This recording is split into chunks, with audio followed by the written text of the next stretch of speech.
Hi hello ನಮಸ್ಕಾರ. ಎಲ್ಲರೂ ಹೇಗಿದ್ದೀರಾ? ನಾನು ಚೆನ್ನಾಗಿದ್ದೀನಿ, ನೀವು ಚೆನ್ನಾಗಿದ್ದೀರಾ ಅಂದ್ಕೊಂಡು ನನ್ನ ಇವತ್ತಿನ ವ್ಲಾಗ್ನ ಸ್ಟಾರ್ಟ್ ಮಾಡ್ತಿದ್ದೀನಿ. ಇವತ್ತು ನನ್ನ ಬ್ರೇಕ್ಫಾಸ್ಟ್ ಬಂದು ದೋಸೆ. ಸೊ ಮಕ್ಳಿಗೂ ಕೂಡ ರಜಾ ಇದೆ ಇವತ್ತು, ಹಸ್ಬೆಂಡ್ಗೂ ರಜಾ ಇದೆ. ಹಾಗೆ ನಾನು ಅಂದ್ಕೊಂಡು ಇವತ್ತು ದೋಸೆ ಮಾಡೋಣ ಅಂತ. ಸೊ ದೋಸೆ ಮಾಡೋಕ್ಕೆ ಹೋಗ್ತಾಯಿದ್ದೀನಿ. ನೀವೆಲ್ಲರೂ ಕೂಡ ಕಮೆಂಟಲ್ಲಿ ತಿಳಿಸಿ ನಿಮ್ಮ ಮನೇಲಿ ಇವತ್ತು ಏನು ಬ್ರೇಕ್ಫಾಸ್ಟ್ ಅಂತ.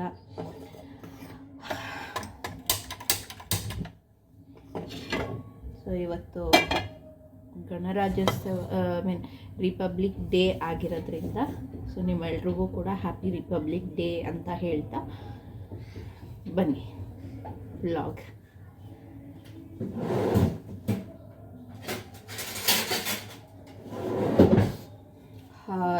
ನಾನು ಮೊನ್ನೆ ಹೇಳಿದ್ದೆ ಕಂಟಿನ್ಯೂಸ್ ಆಗಿ ನಾನು ವಿಡಿಯೋ ಮಾಡ್ತೀನಿ ಅಂತ, ಬಟ್ ನೆನ್ನೆ ಮಾಡೋಕ್ಕೆ ಆಗಲಿಲ್ಲ.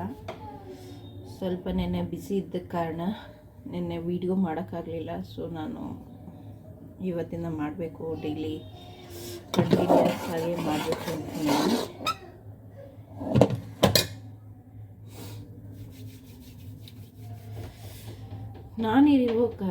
ನಾನಿರೋ ಜಾಗದಲ್ಲಿ ತುಂಬಾ ಚಳಿ ಇದೆ. ಭಯಂಕರ ಚಳಿಗೆ ತಡ್ಕೊಳಕ್ಕಾಗಲ್ಲ ಅಷ್ಟು. ಸೊ ಯಾವಾಗಲೂ ಸ್ವೆಟ್ರ್ ಇರಲೇಬೇಕು, ಇಲ್ಲಾಂದರೆ ಹುಷಾರು ತಪ್ಪೋದಂತೂ ಗ್ಯಾರಂಟಿ. ತುಂಬಾ ಚಳಿ, ತುಂಬ ಚಳಿ ಅಂದರೆ ತುಂಬ ಚಳಿ. ನಾನು ನಿಮಗೆ ಪ್ರಾಪರಾಗಿ ಒಂದು ವಿಡಿಯೋ ಮಾಡ್ತೀನಿ ವ್ಲಾಗ್ ಆಗಿ.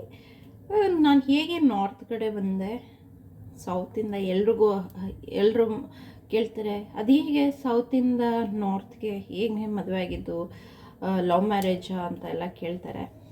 ಸೊ ಎಲ್ರಿಗೂ ಉತ್ತರ ಕೊಟ್ಟು ಸೊ ನನ್ನ ಸ್ಟೋರಿ, ನಾನು ಹೇಗೆ ಸೌತಿಂದ ನಾರ್ತ್ಗೆ ಮದುವೆ ಆಗಿ ಬಂದಿದ್ದು ಅಂತ ಎಲ್ಲ ನಾನು ನೆಕ್ಸ್ಟ್ ವ್ಲಾಗ್ನಲ್ಲಿ ನಾನು ನಿಮಗೆ ತಿಳಿಸ್ತೀನಿ. ತಪ್ಪದೆ ವಿಡಿಯೋನ ಮಿಸ್ ಮಾಡಬೇಡಿ.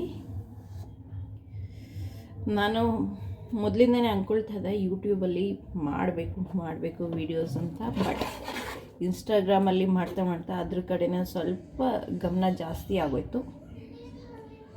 ಸೊ ಇವಾಗ ಅದರಲ್ಲಿ ಗ್ರೋತ್ ನನಗೆ ತುಂಬಾ ಖುಷಿ ಆಯಿತು. ಎಲ್ಲರೂ ಇಷ್ಟೊಂದು ಪ್ರೀತಿ ಕೊಟ್ಟಿದ್ದೀರಾ. ಆಲ್ಮೋಸ್ಟ್ 21,000 ಫಾಲೋವರ್ಸ್ ಆಗ್ತಾ ಇದ್ದಾರೆ. ಸೊ ನನಗೆ ತುಂಬಾ ಖುಷಿ ಆಯಿತು, ಅಷ್ಟೊಂದು ನೀವು ಪ್ರೀತಿ ಕೊಟ್ಟಿದ್ದೀರಾ ಅಂತ.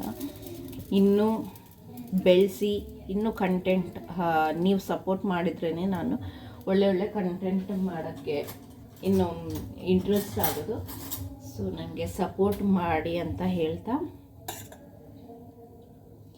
ಯೂಟ್ಯೂಬಲ್ಲೂ ಕೂಡ ಅದೇ ಥರ ನಾನು ಬೆಳೆಸಿ ಅಂತ ಕೇಳ್ಕೊಳ್ತಾ ಇದ್ದೀನಿ.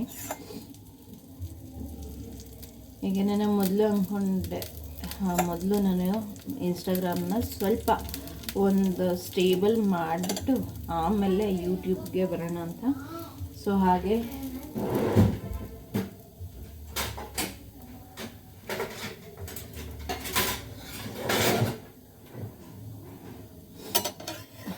ಈಗ ಅಂದ್ಕೊಳ್ತಾ ಇದ್ದೀನಿ ಯೂಟ್ಯೂಬಲ್ಲೂ ಕೂಡ ಡೈಲಿ ಸ್ಟಾರ್ಟ್ ಮಾಡೋಣ ಅಂತ.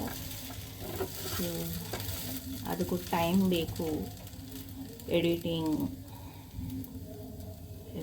ಏನು ಕಂಟೆಂಟ್ ಹಾಕೋದು, ಟೈಮ್ ಬೇಕಾಗಿರೋ ಕಾರಣ ಪ್ಲ್ಯಾನ್ ಮಾಡಬೇಕಾಗುತ್ತೆ, ಏನು ಕಂಟೆಂಟ್ ಹಾಕೋದು, ಏನು ಮಾಡೋದು ಅಂತ. ಸೊ ಮುಂದೆ ಪ್ಲ್ಯಾನ್ ಮಾಡ್ತಾ ಡೈಲಿ ವೀಡಿಯೋಸ್ನ ಹಾಕ್ತಾಯಿರ್ತೀನಿ. ಸೊ ದೋಸೆನ ಮಾಡಾಯಿತು. ಈಗ ಚಳಿಗೆ ಬಿಸಿ ದೋಸೆ ಕೂಡ ತುಂಬ ಚೆನ್ನಾಗಿರುತ್ತೆ. ಇದ್ರ ಜೊತೆಗೆ ಸಾಂಬಾರ್ ಮತ್ತು ಚಟ್ನಿ ಕೂಡ ಇದೆ.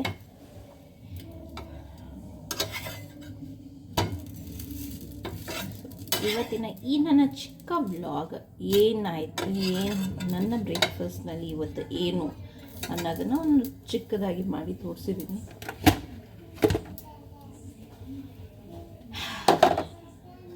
ದೋಸೆ, ಚಟ್ನಿ ಹಾಗೂ ಸಾಂಬಾರ್. ಸೊ ನಿಮ್ಮ ಮನೇಲೇನು ಕಮೆಂಟ್ ಮಾಡಿ, ಅದನ್ನು ಅಂತ ಹೇಳ್ತಾ ಇವತ್ತಿನ ನನ್ನ ಚಿಕ್ಕ ವ್ಲಾಗನ್ನು ಮುಗಿಸ್ತಾ ಇದ್ದೀನಿ. ಬಾಯ್.